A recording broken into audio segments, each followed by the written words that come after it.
এক পড়ন্ত বিকেলে মা মুরগি আর তার ছোট্ট ছানারা গাছের ছায় বসে আরাম করছিল। পাশেই একটা বিড়াল অলসভাবে হাই তুলছিল।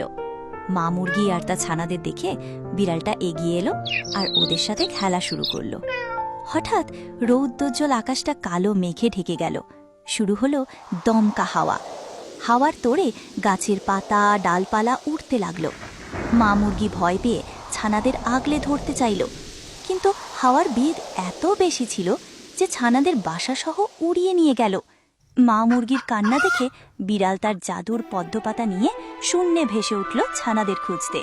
রঙিন প্রজাপতি, উড়ন্ত লতা আর এক জাদুকরি আলোর পথ পেরিয়ে বিড়ালটা অবশেষে মুরগির ছানাদের খুঁজে পেল এক ভাসমান মেঘের দ্বীপে। দ্বীপের কিনারে ছানাদের নিয়ে বাসাটা ঝুলছিল, যেন একটু হলেই নিচে পড়ে যাবে।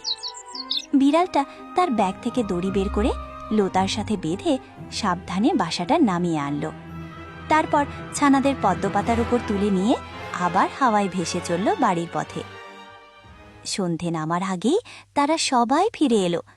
ছানাদের ফিরে পেয়ে মা মুরগি আনন্দে আত্মহারা হয়ে উঠল। মা মুরগি, তার ছানা আর বিড়াল মিলেমিশে একাকার হয়ে গেল এক গভীর ভালোবাসায়। এই সুন্দর গল্পটা যদি তোমাদের ভালো লাগে তাহলে লাইক আর সাবস্ক্রাইব করতে ভুলো না কিন্তু।